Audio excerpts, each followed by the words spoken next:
In this episode, COVID-19 live situation updates from across North America. Trudeau to spend $2 billion to arm healthcare workers, a report from Thomas Likeness, Edmonton, Canada. Maryland State Police issues instructions on stay-at-home order. We have Ken Cruz from Fort Washington, Maryland. Non-essential businesses closed in Glenn County. County Animal Shelter provides free pet food delivery to senior community. We have Colleen Knight from Brunswick, Georgia.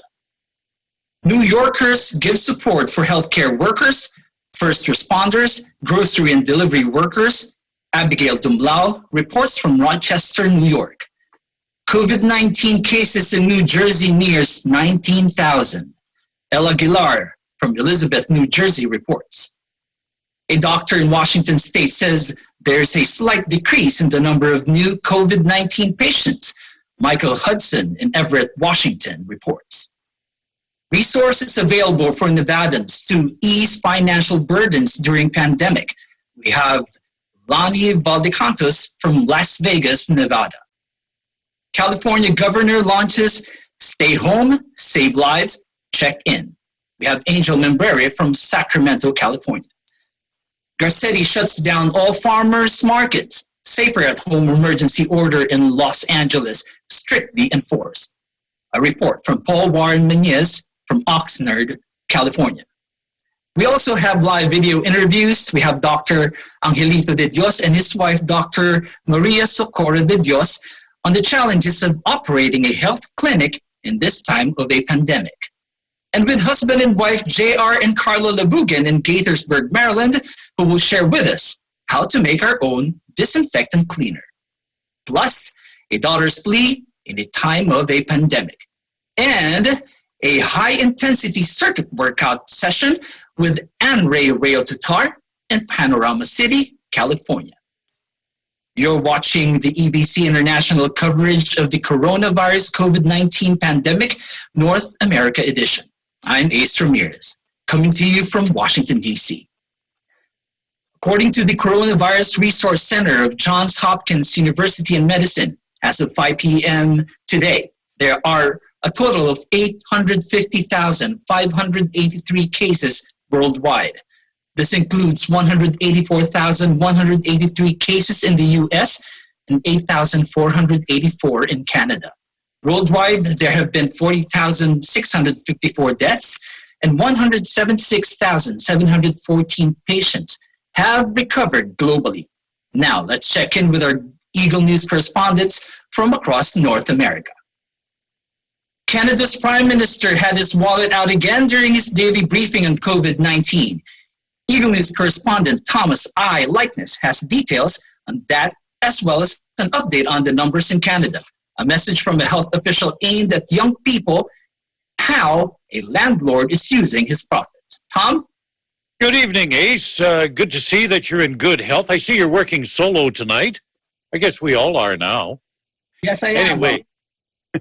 Anyway, there's no shortage of news at this time here in the snowbound capital of Alberta, Canada.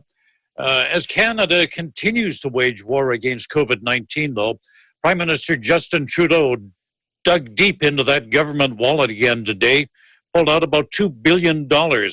This money will be used to arm healthcare workers with the tools they need to do battle. Here's what Trudeau tells us. This includes things like more masks and face shields, gowns, ventilators, test kits and swabs, and hand sanitizer. Protective personal equipment is essential to protect our healthcare workers who are on the front lines of this fight. We know that the demand for critical equipment and supplies will grow in the coming weeks, so we need a sustainable, stable supply of these products. And that means making them at home, and we're optimistic that they will be available in the coming weeks. Let's take a quick look at the numbers in Canada. The number of cases continues to jump. We're now at more than 8,500. That's up by more than 1,000 since we spoke last night. 96 deaths have been recorded. The numbers in my province of Alberta stand at 754 cases. That's an increase of 64 from yesterday. tragically, we have one more death to report, so that's 9 in the province. The victim, man from a senior's home in Calgary. Now, community transmission remains a concern of our Chief Medical Officer of Health, and that prompted Dr. Dina Hinshaw this afternoon to direct this message to young people in our province.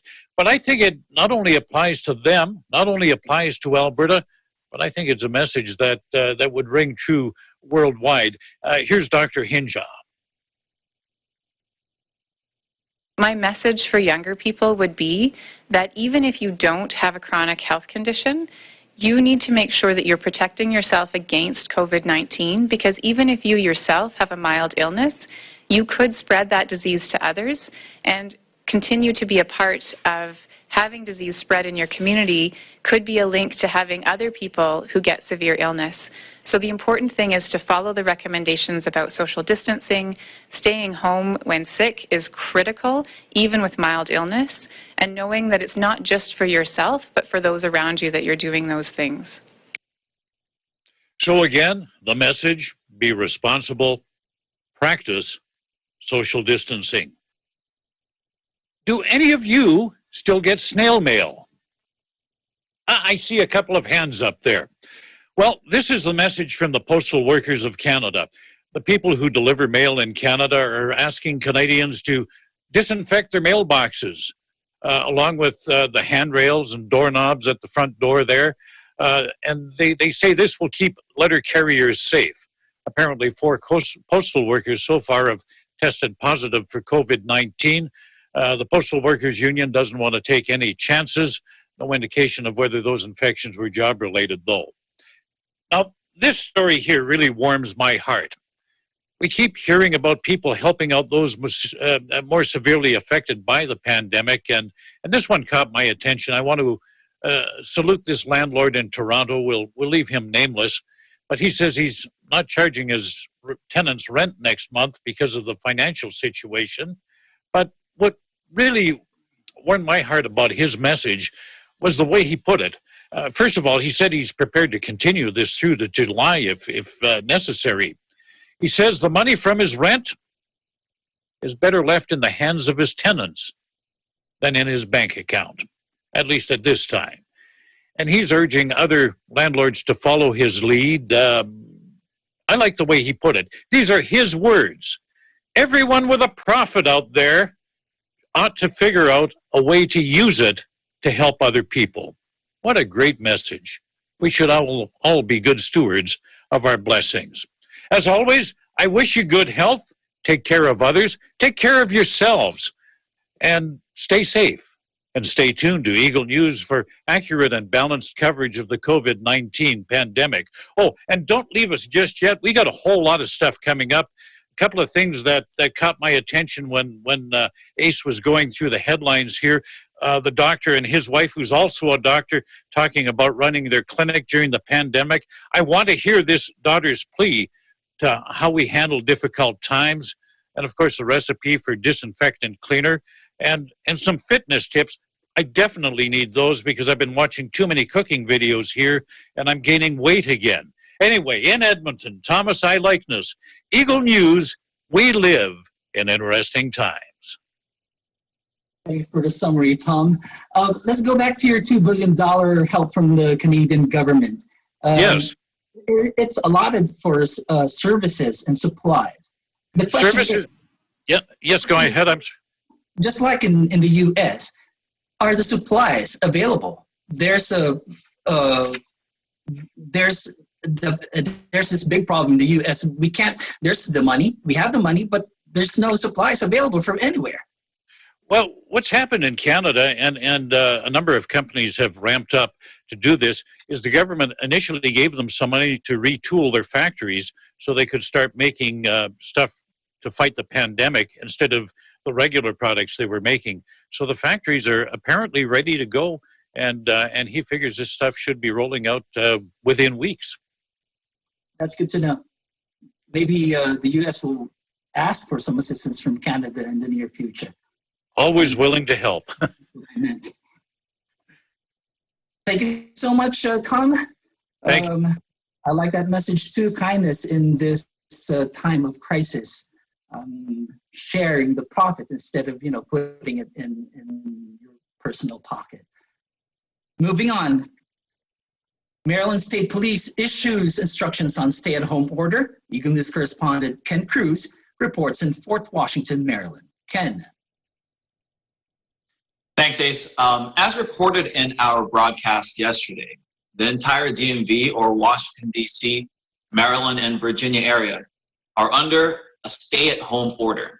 There are specifics on what stay-at-home means on their respective official websites. However, there is some ambiguity on what should or should not be enforced by the police. To help the people know what police officers will be doing during these stay-at-home order, Maryland State Police Superintendent Colonel Woodrow Jones III issued specific instructions. Here's a few that stand out. Number one, enforcement of expanded governor's executive order will be conducted by Maryland State Troopers. However, troopers will not make traffic stops simply to ask drivers where they're going to determine if their travel is essential or not.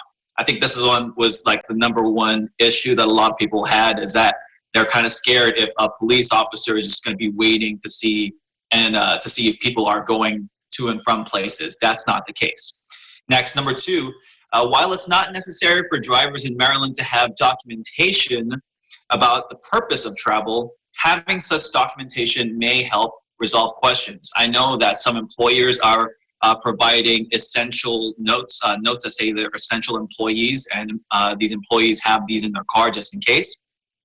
And then next, number three, troopers will continue to initiate enforcement action when a business or group of more than 10 people is observed in violation of the governor's executive order. Number four, the order does not prohibit people from going to the store to get groceries or prescriptions, seeking medical attention or an urgent care facility, getting cleaning or laundry supplies. In addition, the order does not prevent people from going to get necessities for pets or other livestock. Number five, the order also allows for travel to and from an educational institution to receive meals or instructional materials for distance learning. I think this one's also a big one. My aunt, who lives a couple cities over, actually has 4 kids, and their school actually still provides them meals, and that they have to pick that up every day, and that helps, especially during these crazy times. And then lastly, number 6, the order allows for outdoor exercise done in accordance with social distancing guidelines issued by the Centers for Disease Control and Prevention, and crowd gatherings of 10 people or less. However, such activities may not be done at a park that has been closed by the state or local government. This is huge. I know some of us are getting cabin fever and need a little bit of outdoor exercise, so that's not prevented here in the DMV. As far as the stats for the DMV, as of today, 7 more Marylanders have died from the new coronavirus, bringing the state total to 22. The number of confirmed COVID-19 cases has risen to 1,660, based on an additional 247 cases reported overnight. In Virginia, there are 1,250 cases with 27 deaths. And in Washington, D.C., currently there are 495 confirmed cases with 9 deaths. A last piece of news, more than 46,000 people are suddenly unemployed workers in Virginia, and they'll have to face a stressful battery of bills with the turn of the month starting tomorrow. The biggest one being rent. Unlike our kind neighbors, as Thomas reported, some of these landlords are going to be enforcing the rent due, even though the state has issued that no one can be evicted. Landlords can still sue for the rent. So there's a kind of an issue there. However, some landlords are foregoing the payment of this rent, but then there are those that have sent notices to their tenants saying rent is due on the 1st, whether you like it or not. In Fort Washington, Maryland, Ken Cruz, Eagle News. We live in interesting times. And just to make it clear, so Marylanders can still go for burger runs. You can still go for burger runs, but they have to be to go, unfortunately. So we can't sit there. I mean, I'm not sure what the case of the Sonic Drive-In is, because you can actually drive in. There's some social distancing in there. However, most places you just got to go in there, pick up your food, or call in, pick up your food, and then eat it on the way home. Hopefully, you won't spill some tomato on your pants. That's good to know. So we can still walk the dog, do some exercise, walk around, jog, or bike. What are the fines imposed? Is there a fine? Is there imprisonment? Yes, so there's a chance of $500, $500 fine, misdemeanor, and up to a year of imprisonment in Maryland if you're found to be. Usually, from what I've seen, is that there's going to be a warning, and then the next time around, you'll probably get that fine. It really depends on the situation and then the police officer too.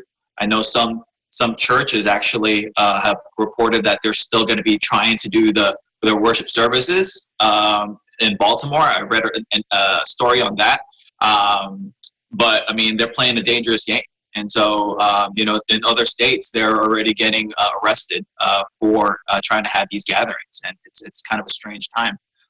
But as far as walking your dog, exercising, you are more than welcome to. But I would think that it's just from your house to like a nearby lake or something, versus like actually getting in your car, go into a park or to a hiking trail. That would probably be a little more questionable as far as what the police sees. Right. So still observing social distancing. Absolutely. So I guess no volleyball, unfortunately. I guess not. Well, there will be a time for that. All right. Thanks for the update, Ken, from Fort Washington, Ken Cruz. Thank you. Non-essential businesses have been ordered to close in Glenn County, and County Animal Shelter provides free pet food delivery to the senior community. We have Colleen Knight from Brunswick, Georgia. Colleen, what's happening there? Thanks, Ace. Thanks, Ace. Well, yes, as you said, there have been some closings, but before we get to that, let me give you some numbers. So in the state of Georgia, we have 4,117 cases. That grew pretty quickly over the past couple of weeks. We have 125 reported deaths. The youngest age reported is only 31 years old, so that's pretty young. The majority of the deaths have occurred in Dougherty County, which is actually a fairly rural area of Georgia. It's said that the majority of the cases were actually spread through two major funerals that had occurred around the time when the outbreak started to get really bad. Where I live in Glenn County, there's only about 17 confirmed cases at the moment, and so far no deaths. Overall, the governor of Georgia, Brian Kemp, put out an executive order, but it was a very mild executive order where he expected local governments to make impositions rather than he. So he did make a rather vague executive order that those who are at risk should stay home. He did mention that this included people who are possibly going through chemotherapy, also the elderly, and anyone who is confirmed to have COVID or to have come into contact with somebody who has or who seems to think that they might have it. In Glenn County, they have closed all non-essential businesses. This includes things like salons and parks and gyms, but businesses like medical and food and such has remained open. Food is to go only though, so you have to walk in, and all businesses must have 6 feet marked clearly so people know how far to stand away from each other. And as was mentioned in Governor Kemp's executive order, we cannot have gatherings of more than 10 people. So same works for the restaurant. If there are people waiting in line, you cannot have more than 10 people waiting in line. And again, you have to have a waiting area with 6 feet clearly marked. On the bright side, though, in order to help the elderly who are considered to be at high risk, the local animal shelter has actually collected food for pets, and the local animal shelter is actually delivering that pet food to the elderly pet owners so that they can take care of their little fur babies and keep everybody nice and happy. And the most beautiful thing about it that I think is that none of the food that is being delivered was actually purchased by the government. In fact, it was all donated by members of the community. So the community members are really coming together. Another beautiful thing that's coming out of this is that a lot of business owners, while they feel like they are losing business, they still understand that their employees, and so a lot of them have taken to increasing the wages of their workers because they've lost tip revenue. So it was very kind of them to step up and do that sort of thing. And also the community members are doing a really good job of continuing to support the local businesses through the to-go orders in order to make sure that none of us go out of business, because it's a stressful and trying time for all of our pockets. So in Brunswick, Georgia, Colleen Knight, Eagle News, we definitely live in interesting times. Before we let you go, you mentioned an increase in the wages. Is that temporary, or will that carry on after this crisis? I believe it is a temporary provision that's occurring just because things like servers. So there are servers who usually serve in the restaurant, but because they are no longer serving, because it's to go only, and they are working in the restaurant either on the cooking line or packaging things up, they are now being able to receive a higher wage for that time period. And I don't know for certain, but I'm fairly certain that once everything gets back to normal, they'll go back to their normal wage as well. Thank you. Thank you, Colleen from Brunswick, Georgia. Thanks for the report. New Yorkers give support for healthcare workers, first responders, grocery and delivery workers. We have Abigail Dumlau from Rochester, New York. Abby? Hi. Statistics in New York State, 75,795 tested positive. That's 1,550. Almost 5,000 patients have been discharged from hospitals. New York State on pause is extended to April 15. That means the non-essential workforce is directed to continue to work from home until at least April 15. They will reevaluate every 2 weeks. New Yorkers will be fined $250 to $500 for breaking social distancing rules if they congregate in public spaces and fail to disperse. The U.S. Navy hospital ship, the USNS Comfort, arrived in New York with 1,000 beds, 12 operating rooms, and more than 1,000 Navy officers. Along with the 3,000-bed hospital at Jacob Javits Center, an emergency field hospital was set up in Central Park, and a 350-bed hospital will be set up at the Billie Jean King National Tennis Center. Cuomo said on Twitter, "Everyone wants to know when this will be all over. The truth is, we don't know, no one knows. We are still climbing up the mountain and we're not sure yet when we are going to get to the other side."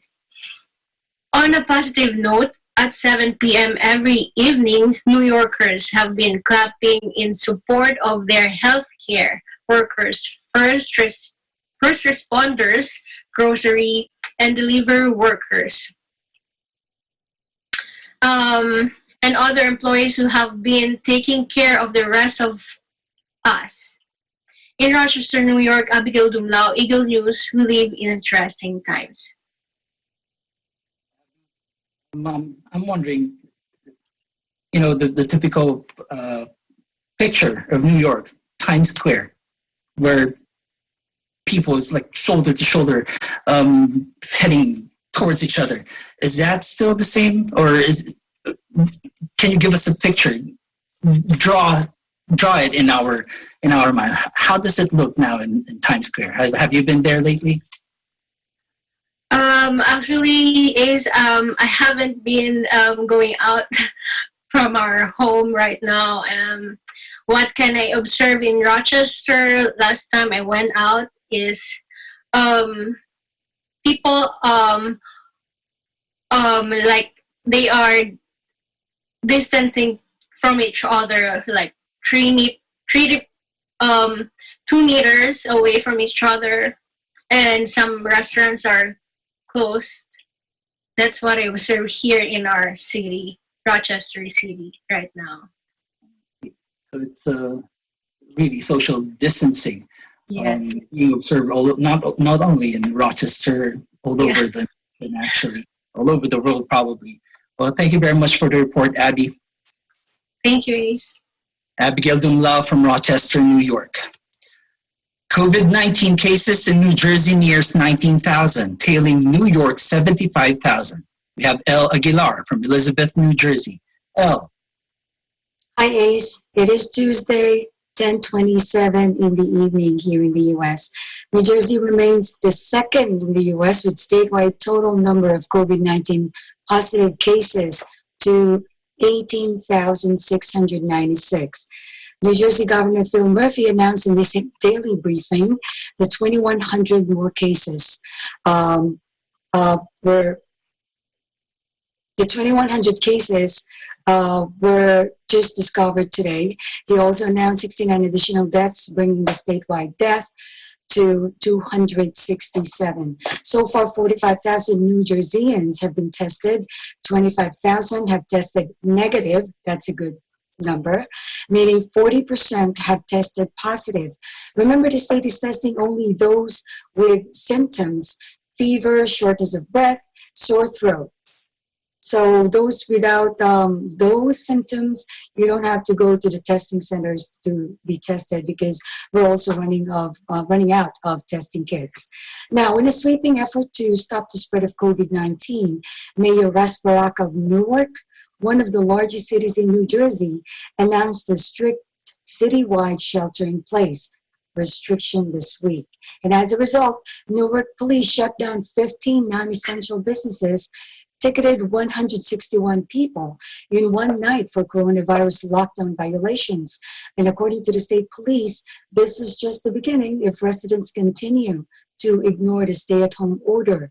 Meanwhile, 3 other municipalities joined Newark, and these are East Orange, Irvington, and Orange.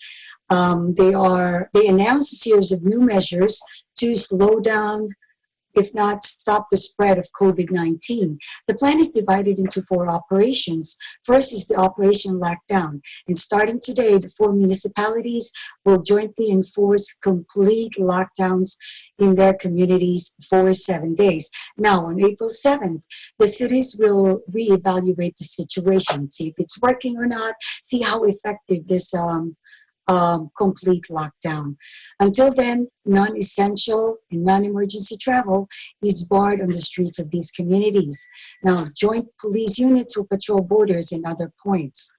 Violators will face summonses and other legal action. The second operation would be the Operation Clean Business. So essential businesses that are allowed to remain open, of course, they should maintain and make sure that they clean their premises. And to do so, they must frequently wipe down everything, surfaces that most people could reach or touch. Now, employees and customers must practice social distancing, which, in the past days, I've been seeing that. Some are still not aware of it, but most of those people out these days, they do observe the social distancing. Now, the third operation would be the Operation Wipe Down.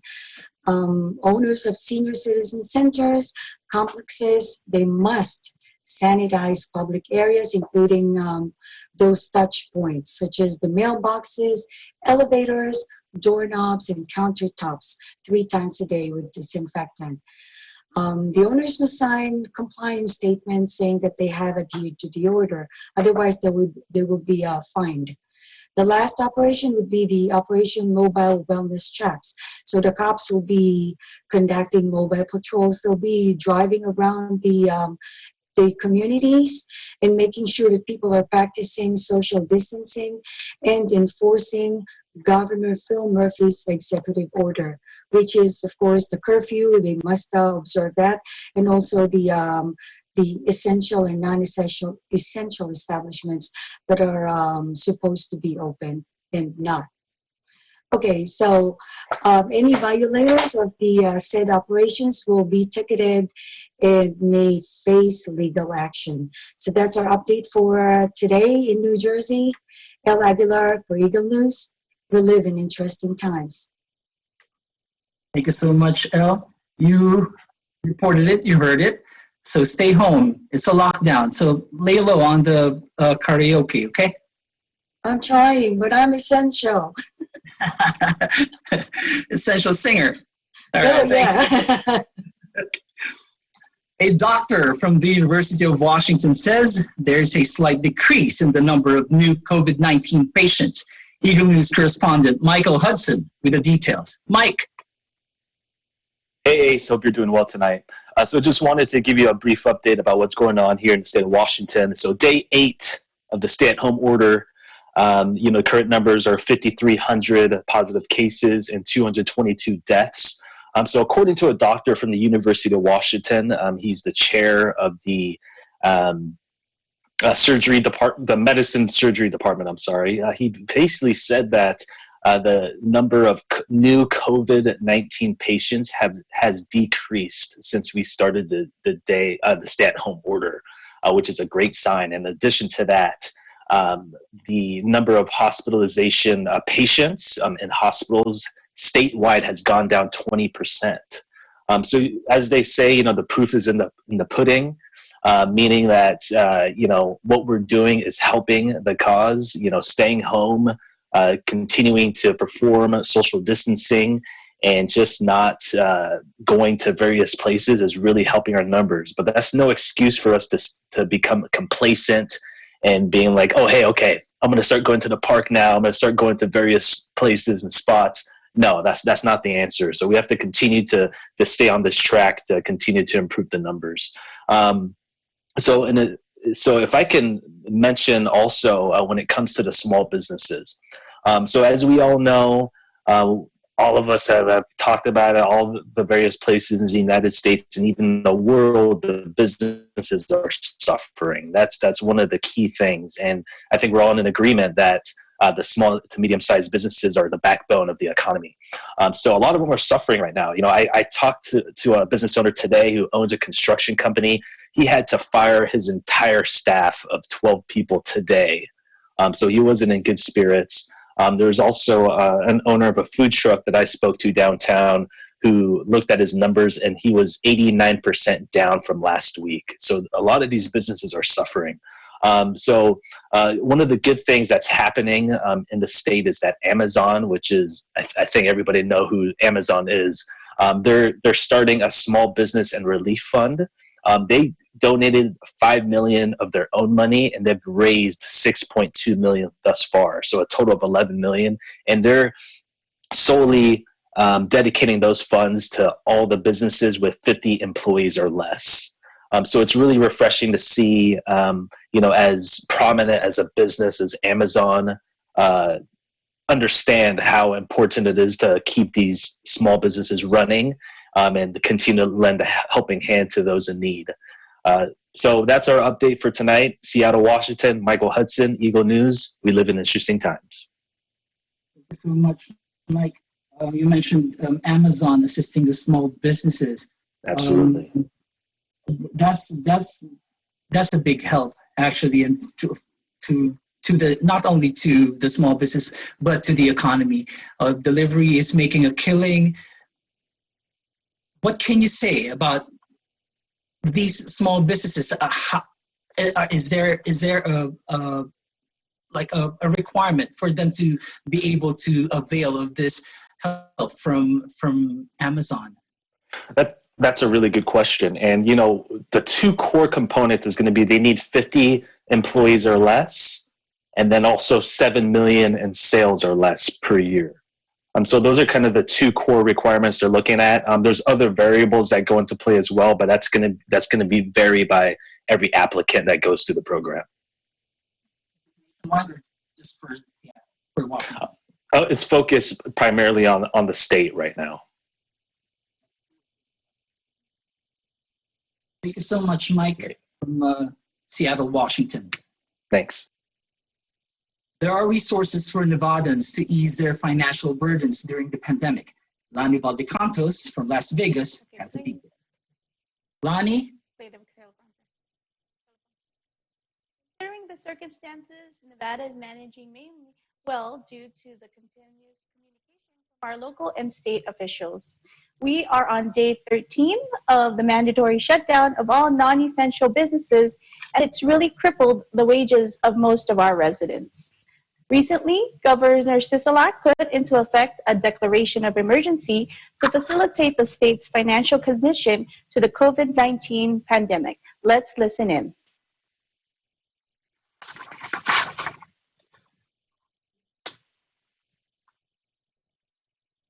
Okay. While we're waiting for that soundbite, what you see on the screen is actually a food distribution We've now reached drive. a point as we head into April 1st where tens of thousands of Nevadans are wondering how they're going to make rent or pay their mortgage next week.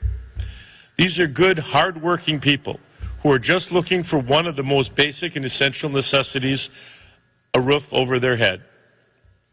Although necessary for both the health of our communities, the sudden shutdown of the industries that make the lifeblood of our economy has created immense hardships.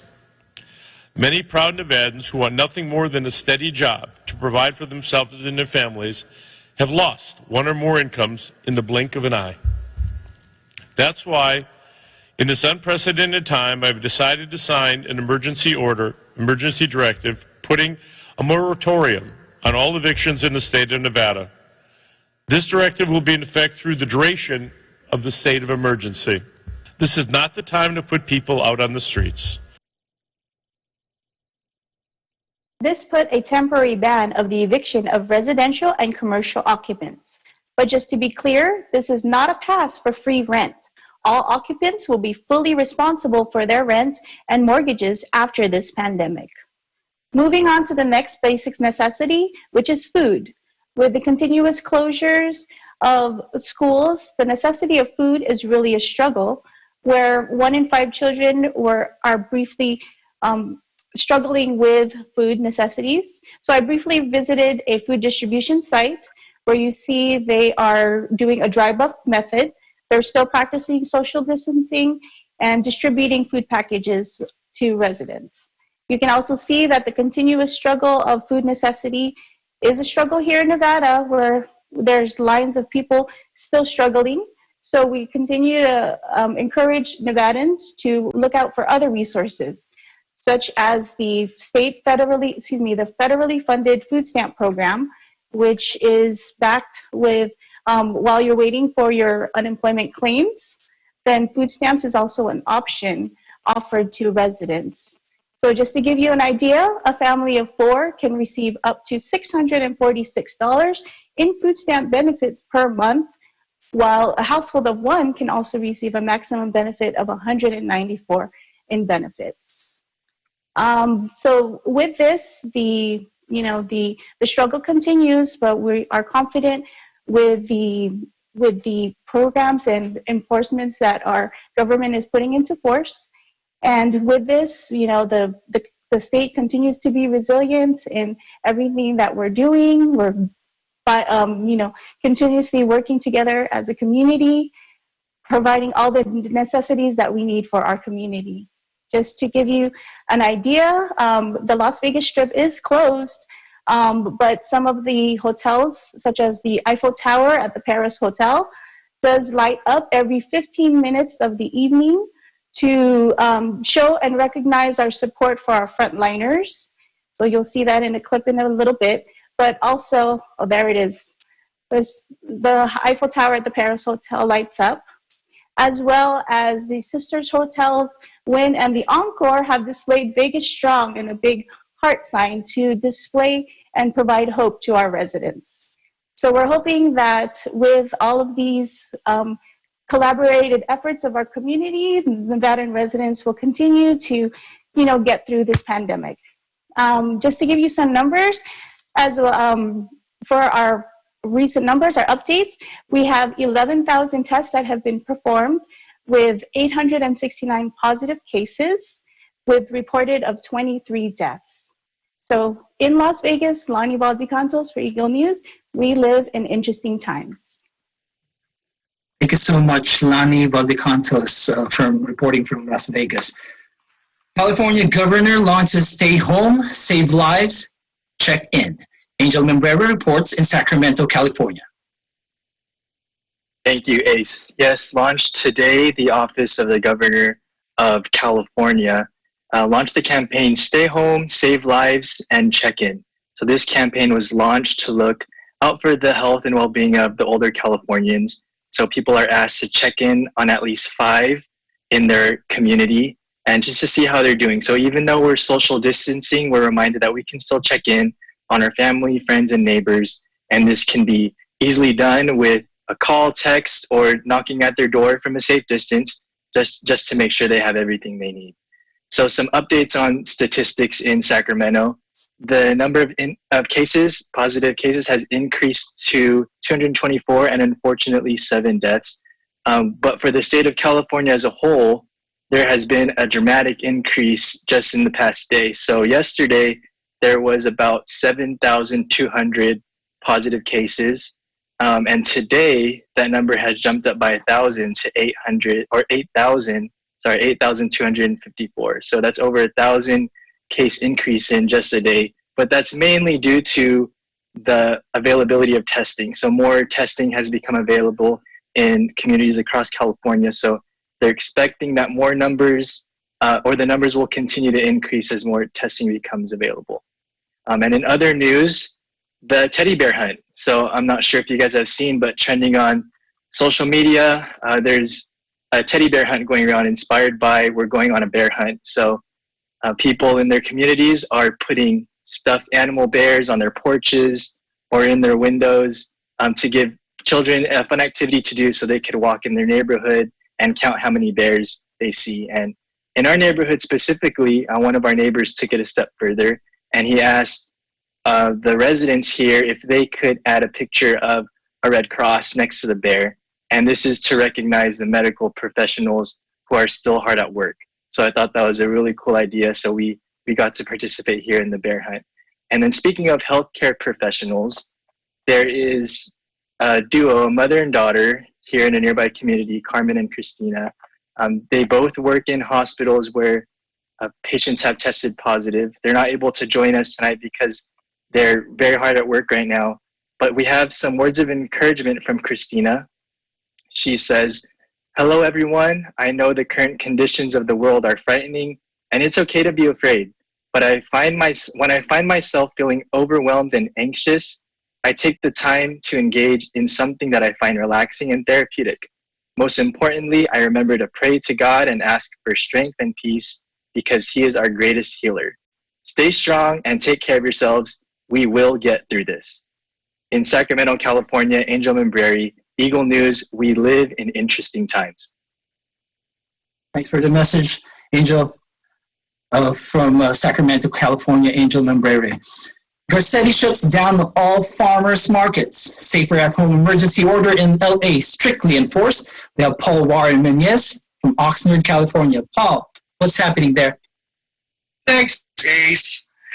If we can remember, in order to prevent or at least slow down the spread of the said virus, almost 2 weeks ago, Los Angeles Mayor Garcetti issued the Safer at Home emergency order, requiring Angelinos to stay in their residences and limiting all activities outside their homes beyond what is absolutely necessary and essential. Over the weekend, the city has noticed that the farmers' markets has become too crowded as well. And because of that, as of late afternoon yesterday, Mayor Garcetti has ordered all farmers' market to be shut down temporarily. According to the mayor himself, operators of the markets will have to remain closed until they submit plans for controlling crowds and enforcing physical distancing, such as controlled entrances and exits. If we can remember last week, due to some who have not adhered to the mayor's orders, the city of Los Angeles also shut down beaches, courts, recreation and park facilities, trailheads, and hiking trails. Over some statistics earlier today, the Los Angeles County Department of Public Health has announced 10 new deaths and 548 new cases of 2019 novel coronavirus, or COVID-19 in LA County. To date, 3,011 total cases have been identified across all areas of the county, including 54 deaths. Here in Ventura County, based on a tally released by the county's public officials as of 5 p.m. Monday afternoon, more than 100 county residents have now tested positive for the coronavirus. The county has now 126 known cases, up from the 98 counted last Saturday. One additional person had died since the last report, summing the total to 4 fatalities. Local numbers have been climbing since Ventura County's first case was identified on March 6th. The latest tally of 126 is more than double the count of 50 just last Wednesday, less than a week earlier. 3 local cities now have more than 20 positive cases of COVID-19. Thousand Oaks counted 22, while Simi Valley and Camarillo each had 21. In Oxnard, 18 residents have tested positive. In Ventura, there's 14. Other cities and unincorporated communities had less than 10. Moore Park has 8, Oak Park 6, Westlake Village 5, Ojai, Port Hueneme, Santa Pola, and Lake Sherwood 2 each, and a single case each in Newberry Park, Oakview, and Somis. In other local news, a handful of social distancing parades were organized, hoping to lift everyone's spirits, especially the children. To help bring some cheer, teachers, office managers, counselors, librarians, and even the principal of Mountain Vista Elementary School in Fillmore formed a caravan and drove through the streets of the school's boundaries. Even the school's Wildcat mascot showed up. So the Ventura County Sheriff's Department assisted on the slow-moving entourage as the educators made signs reminding students to read and telling them they were going to get through this. Students heard of the parade the night before and made their own thank you signs. Also, McKenna Elementary School held a similar parade here in Oxnard. Teachers decorated their cars with balloons and messages expressing how much they missed the students. In Oxnard, California, Paul Warren Menyes, Eagle News, we live in interesting times. Gracias, Paul Warren Menyes. The EBC international coverage of the coronavirus COVID-19 pandemic will return in a moment. Stay with us.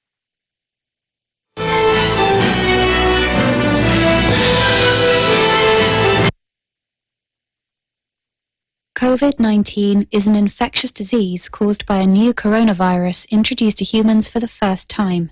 It is spread from person to person, mainly through the droplets produced when an infected person speaks, coughs, or sneezes. These droplets can land in the mouths or noses of people who are nearby. These droplets are too heavy to travel far in the air. They only travel approximately 1 meter and quickly settle on surfaces. This is the reason person-to-person spread is happening mainly between close contacts. The exact time that the virus can survive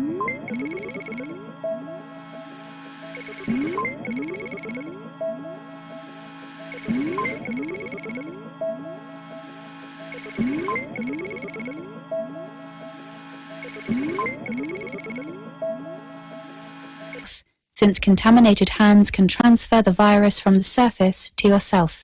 When coughing or sneezing, cover your mouth and nose with the bend of your elbow or use a disposable tissue. If a tissue is used, discard it immediately into a closed bin. The most effective way to prevent the spread of the new coronavirus is to clean your hands frequently with an alcohol-based hand rub or soap and water.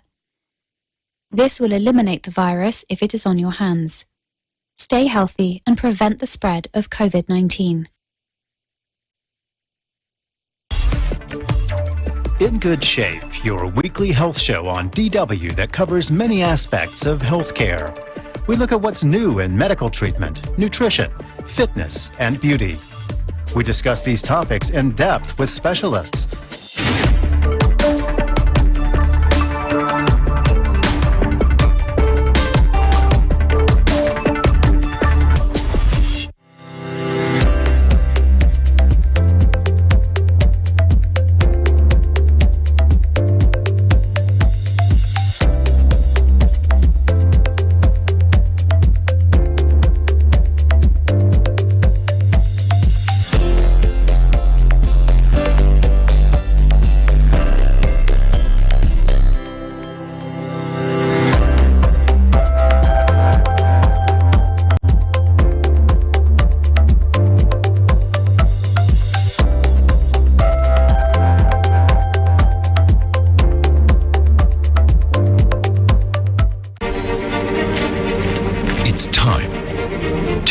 one step further and face the impossible. Time to search the unknown and fight for the truth. Time to overcome boundaries and connect the world. It's time for DW News. Accurate and fair reporting.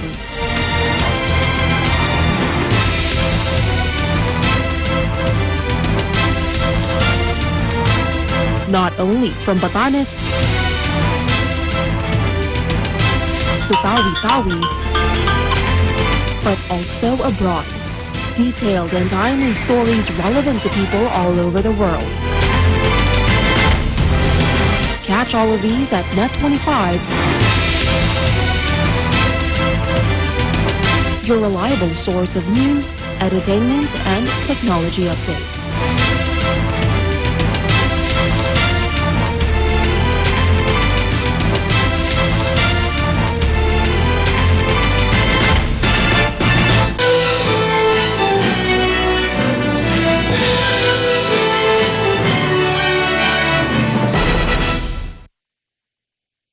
You're watching the EBC International coverage of the coronavirus COVID-19 pandemic. I'm Ace Ramirez, coming to you from Gaithersburg, Maryland. The legal news today is a couple who operates a health clinic in McAllen, Texas. Tonight, they will share with us how the virus crisis is impacting the way they see patients and how they are adjusting to help curb the spread of COVID-19. Let's welcome Dr. Angelito de Dios and his wife, Dr. Maria Socorro de Dios, joining us via video chat. Doctors! Good evening. How are you? We're okay. Thanks for having me. Oh, tell us, Dr. Angel and Dr. Soft, what's the impact of COVID-19 to Rio Grande Valley? Well, in the short term, as of now, as we have reviewed the reports, health-wise, there's not much of an impact right now, relatively speaking, compared to, let's say, the hotspots in New York and other places. But having been in this area, which is, I'm not sure if you're familiar with it, it's a border town. And the population, most of the people here are in the low income segment of the population. So although in health-wise, they're not yet, at least at this stage, affected, the economic inactivity of the area has, I think, taken quite a bit of a toll on the people here. As far as the practice, our practice, just like anywhere else, I don't think we are also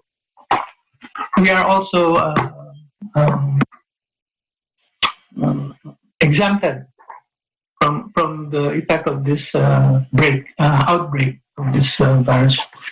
Yeah, so far we have, I don't know if you're familiar with Rio Grande Valley. It's composed of 4 counties, and on those counties there are cities. And right now we have, if I'm not mistaken, we have 38 cases positive. And we just heard the mayor saying that we will have a tsunami of cases in the next few weeks, because we started to have positive case, one positive case a week ago, and after 7 days, suddenly we have 27. And you know, the incubation period is 2 weeks. So before they clinically manifest those symptoms, they went everywhere. We don't know where they went. They might have gone to Target, to their salon, to their barbershop. You know, that's why in the coming weeks, we probably will have bigger cases. Dr. Soft, I understand you have a new era nephrology clinic. Can you educate us? What's nephrology for those who don't understand it? And what are the challenges being faced by your clinic right now?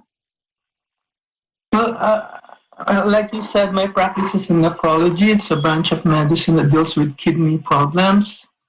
And by nature, our patient population I'm practicing adult nephrology, so our patient population belong to the elderly.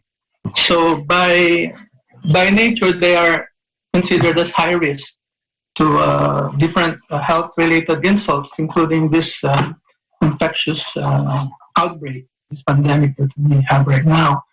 So how does it affect our practice? I guess just like any any practice that deals with this types of population, we are having I guess we are adjusting to the situation in such a way that we try our best to comply with the state and federal social distancing regulations and provisions that they are asking us to do, not just for treatment of patients, but basically, more importantly, for to hold the outbreak. I understand it's a husband and wife tandem, your partners in this clinic. And I guess it comes with the business that there are times of stress, especially in this time of pandemic. How do you cope with that? How do you manage that? Do you at the workplace, which is in the basement or next door? Do you take it with you to? I'm scared for him. To tell you, we live in different times right now. I'm scared for him. I don't every day. Like I don't know what he sees, who he sees on a daily basis. So what can we do? I just pray first, and then just remind him of the hydration and of course nourishment. But he's very good in he exercises. He's a runner. And I tell him, I actually disinfect. When he comes home, I tell him to put his shoes outside, and I disinfect the shoes. I put the Clorox, his stethoscope.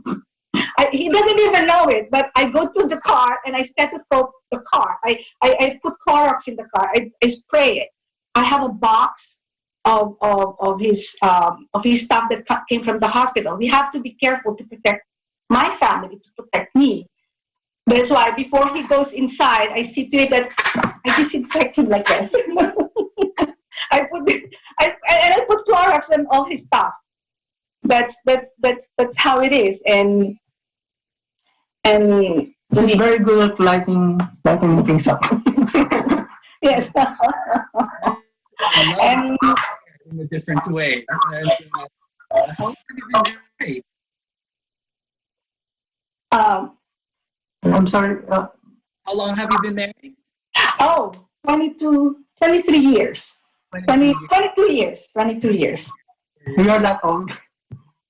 And also, to add to the clinic, what we do in the clinic is we don't see patients. We don't put patients in the waiting room. What we do is we tell them to stay in the car, and when it's their turn to be seen, we call them from their car, and that's when they come to the clinic, and with one patient at a time. If the patient needs an assistance, we allow one a companion. But other than that, we see patient one at a time, and we don't crowd. We don't see the patient in the waiting room.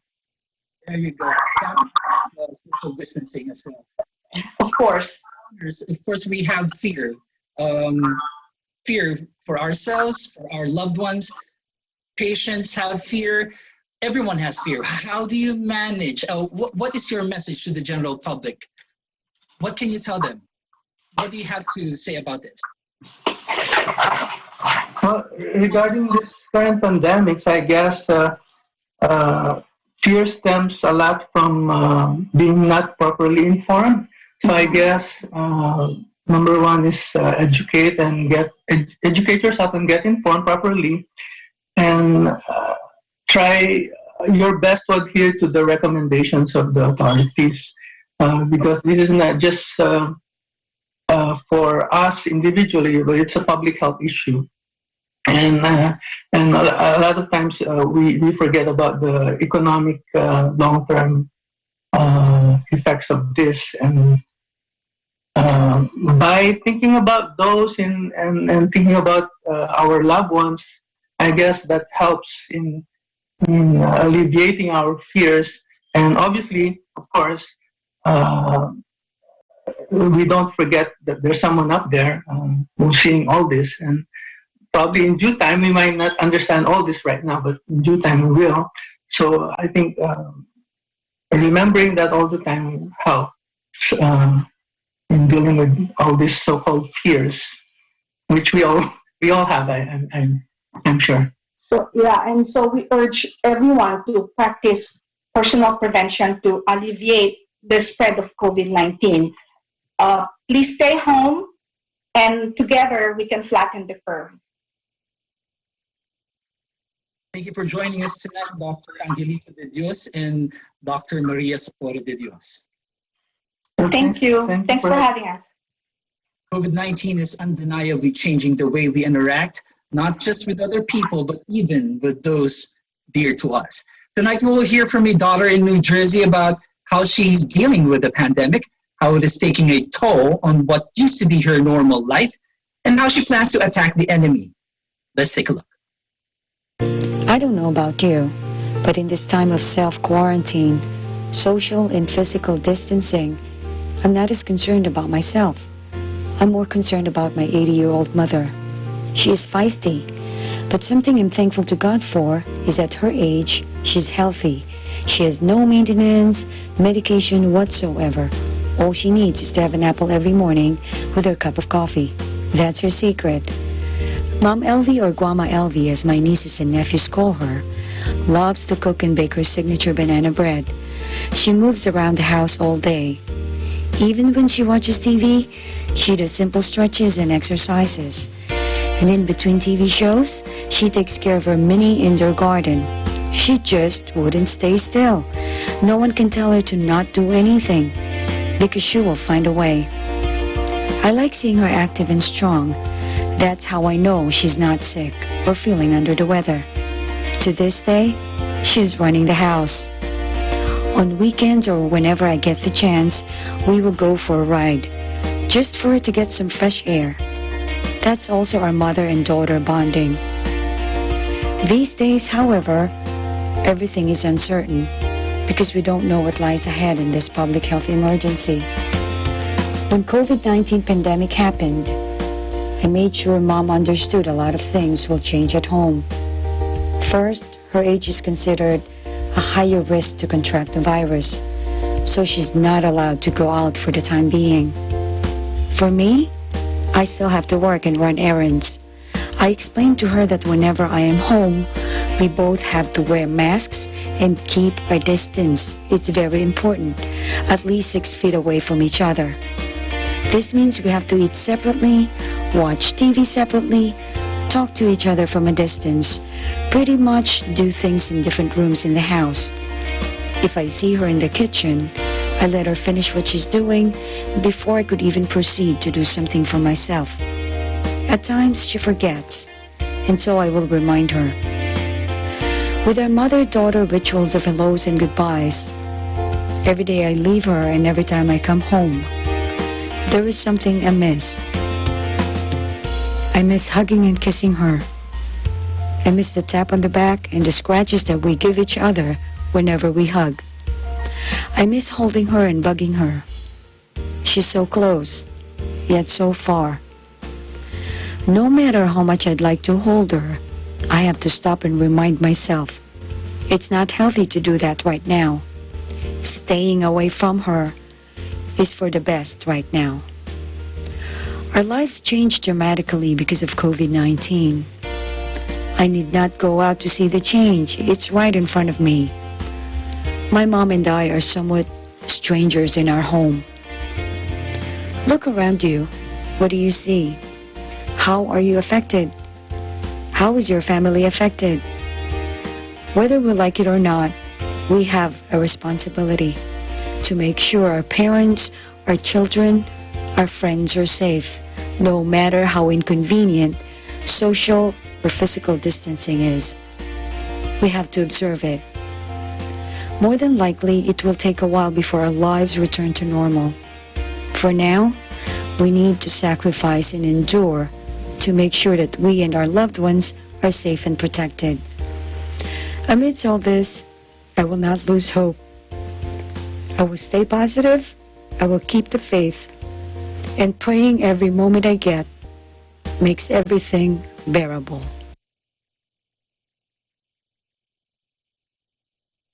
On point, Elle. Very much on point. Thank you for sharing. The EBC International coverage of the coronavirus COVID-19 pandemic will return in a moment. Stay with us.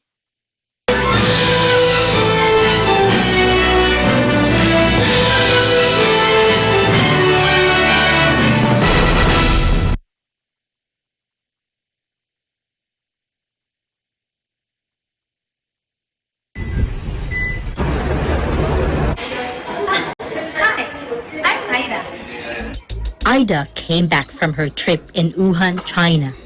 She is a positive carrier of the coronavirus. Hi, I'm Lorna. Lorna is Ida's cousin.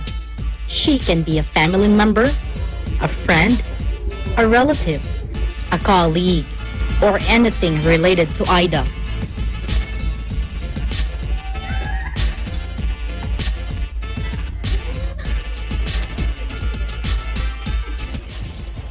Oh, hi, I'm Faye.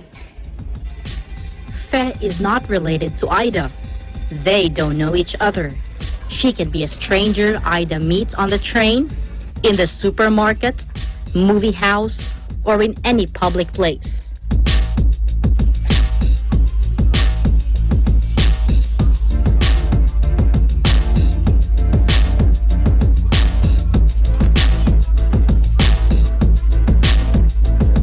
Now, Ida is in the hospital and is being treated, and Lorna is placed in quarantine. Ida doesn't know Faye. Lorna doesn't know Faye. And Faye doesn't even know anything. Hi, I'm Innocencio. Innocencio has no contact with any virus carrier. But if he goes out,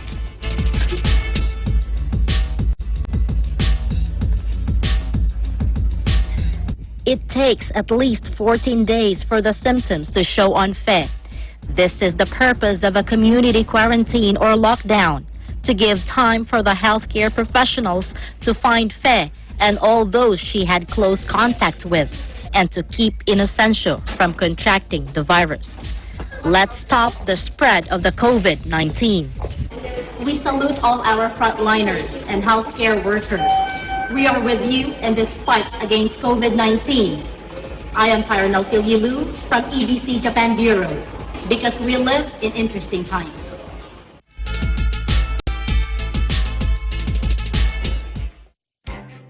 Events happen around us all the time, in our community, in our country, around the world.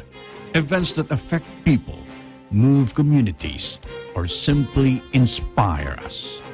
Interesting events that people need to know. In these interesting times, we continue to be a competent partner in delivering news about these events. Fast, accurate, balanced, eagle news, because we live in interesting times.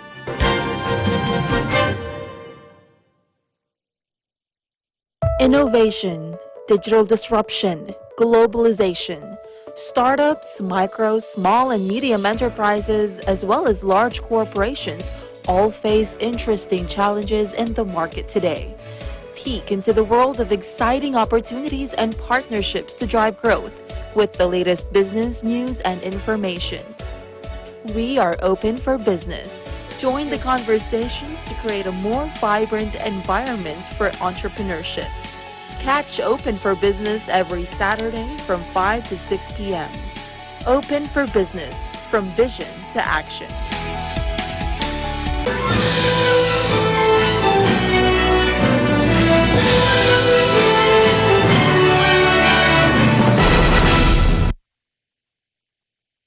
Welcome back. You are watching the EBC International coverage of the coronavirus COVID-19 pandemic. I'm Ace Ramirez, coming to you from Gaithersburg, Maryland. Here in EBC, we try our best to keep us all connected, although we need to stay apart physically for quite a while. One way to stay connected is by sharing with each other things that interest us, things we are passionate about. With us tonight is another couple, or actually my neighbor, sharing with us a recent COVID-19 scare they experienced. They will also share with us an easy-to-make household disinfectant cleaner using very few materials. Thank you for joining us, JR and Carla Labugin. JR, Carla. Thank you, Ace, and thanks for having us tonight. How are you guys? We're good. Okay, tell us, what was the scare about? What happened? So yeah, we had this a scare experience 2 weeks ago. During this pandemic time, I had a flu symptoms, muscle pain, tightness on the chest and lower chest when I was trying to hold my breath. So that was kind of scary. So I was telling my husband JR, he was at work at that time, and he told me to check my temperature, which I did, and I had a fever. I have a 101.6 fever temperature, and I was trying to feel myself. I was not warm, so I was like surprised why I had a temperature. So I told my director at work what I was feeling since I was at work the day before, and he advised me to contact my primary care provider, which I did at that time, and she suggested that I should get tested for flu in an urgent care. So that right there was like a scary part at my end. Like, why wouldn't you want me to go to the clinic, like, why are you suggesting me to go to urgent care instead of going to your clinic? And she said because of the place of my place of work is a hospital, and I work with in a military hospital where there's a lot of clinics in the area that I have to walk around going to my place of work. And I go to a certain clinic in my department when there are patients as well, even though I don't have any physical contact with the patient. She was saying that since there's still a risk, she wanted me to go to urgent care. So yeah, so that was that time. And during that time period, I was thinking, what if I do have the COVID, I have children, and our children, they have asthma, so they are high risk. So that was the scary part at our end. So how did JR? How did you and the kids? How did you guys react when you heard this news from Carla? When she actually texted me saying that I feel like chilly, and I got this feeling that it's kind of tight. When she deep breath, I was scared because that's like, some of the symptoms, but, still not sure what's going on. So I immediately, told my boss, and I had to get home, check with my wife, and asked her what's the, temperature. And she told me it was 101 or 100.6, which is considered a fever. So I was kind of worried. And for the kids, like what she has mentioned, they both has asthma, and they more susceptible with this virus. So we don't want to take chances. So for her to actually call the primary doctor is, it's a really good idea to actually, get it done, make sure she's okay. So I went home that day, but I was so worried. I was, I felt so scared, as well. But, we have to do what we got to do. That's why we actually contacted her primary doctor. Were there changes made in the family? Did you have to move Carla from the basement to the room now? we did some sort of isolation. We have like this room that it's empty that we Yeah, have we put use, her. yeah, every time somebody is sick, especially my husband, Especially or even though he's even not sick, even before this COVID, we I kind put of him like there. we kind of like have this isolation room already, just because we have kids that is 3 years old and 7 years old, so it's kind of like prevention. So we did kind of like isolate her, just to be sure. How do the kids take that?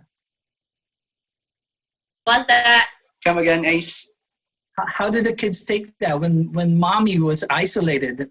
How did they take it? It was difficult because, of course, especially the little one, he's very needy. He wants to be near and close to me all the time. But we try to explain to him that mommy's not feeling good, and you have to stay in mommy's room, and mommy will stay in this room for now. And he kind of, go with the flow. Good thing. He kind of understand it. It was very difficult, but it's for the better. I understand. And it's inspiring, knowing that couples like you support each other in this time, especially at this time of crisis. And even though one is sick, we still have got their back and ready to be there, have to make the adjustments whatsoever and sacrifice just for the sake of family, right? I understand also that you're going to show us how to make your own disinfectant cleaner. Are we ready? Do you have the ingredients, the materials? What do we have here? Yeah, since we all know that cleaning supplies are very hard to find in any stores in the area. Like everywhere you go, you cannot find them. So we decided to make our own disinfectant solution at home to use for cleaning. So what we're about to show you is how to make your homemade DIY disinfectant solution. So we got you step by step on how to do this. We'll show you what you will need for you to be able to make your homemade disinfectant solution. So what we need is 2 main ingredients, which is water and bleach. Water and bleach. That's all we need. That's all you need. Okay. Now, what we need is container, an empty container, spraying bottle container. Where your disinfectant solution will end up. An empty container with a stir. And a measuring cup. And a funnel. Perfect. So let's get started. So the main ratio is actually 1 to 10. So it's pretty easy. 1 part of bleach with mixture of 9 parts of water. Cool. So let's get started. That's your measuring cup. For example, you have 100 ml. Not sure if you could see that. So let's do 1 part of bleach of 100 ml. 100 ml of bleach and then 2,500 ml of water. It will be 100 ml or milliliter of bleach, and it will be 900 ml of water. So it's pretty easy. If you don't have measuring cup, you could always use the cap of the bleach. As long as you do 1 size of that or 1 part of this and 9 parts of water, and that will be a good mixture for you. Okay? So now we have 100 ml of bleach. Then we are going to pour that over to the empty container. Okay? Okay. Does the funnel come in? It will come in. So now we're going to have to get some water.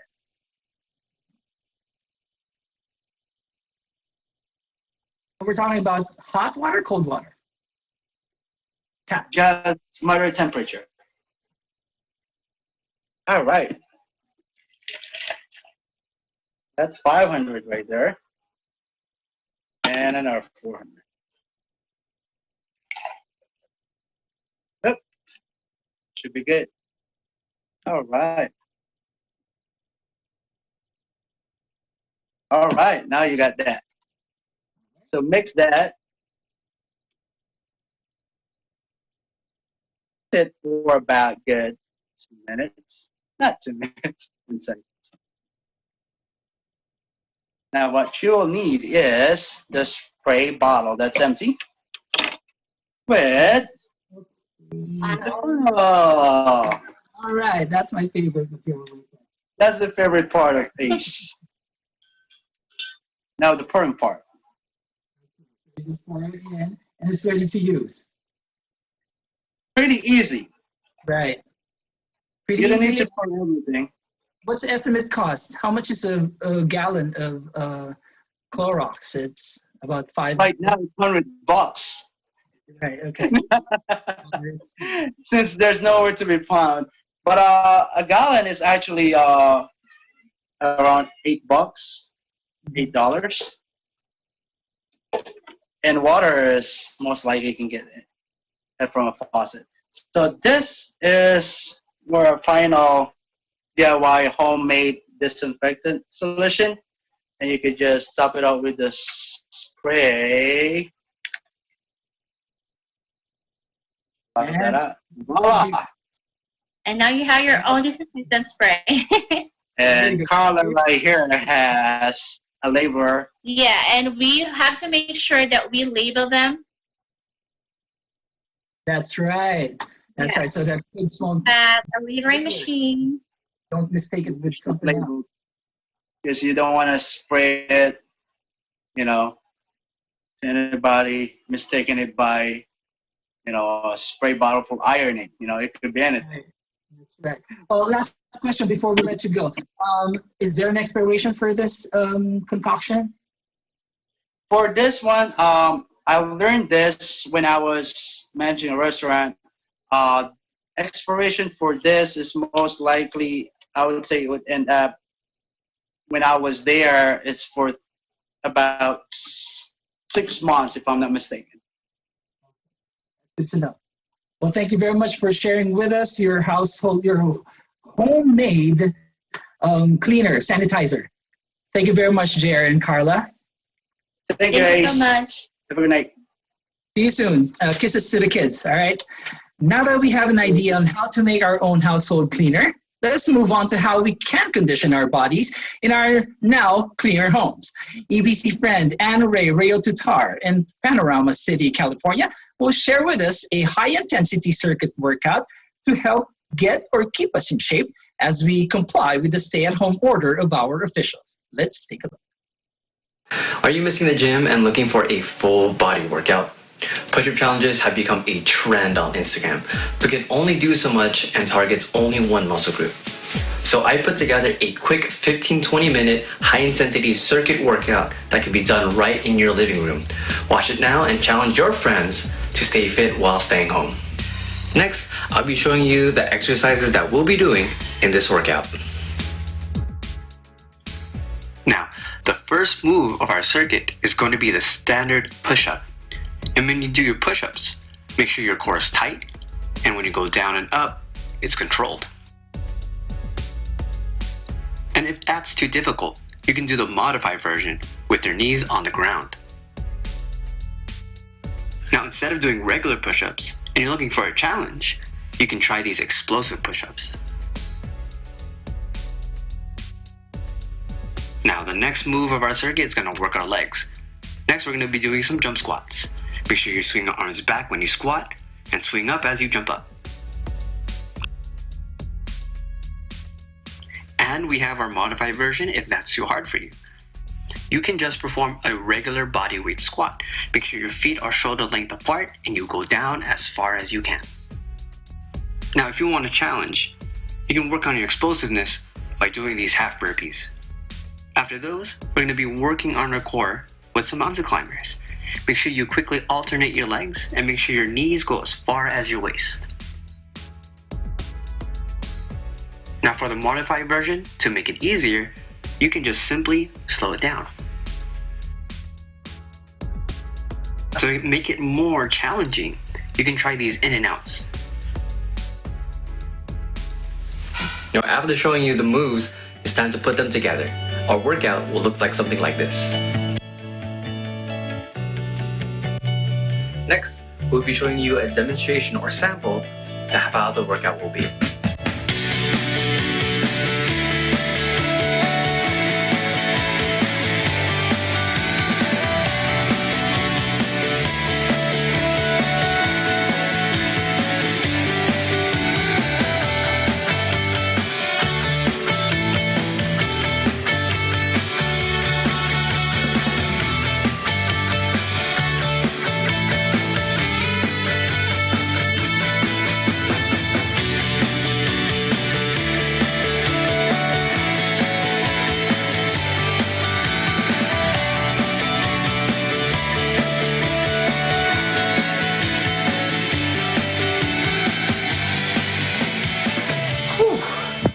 Just finished that workout, and let me tell you, intense.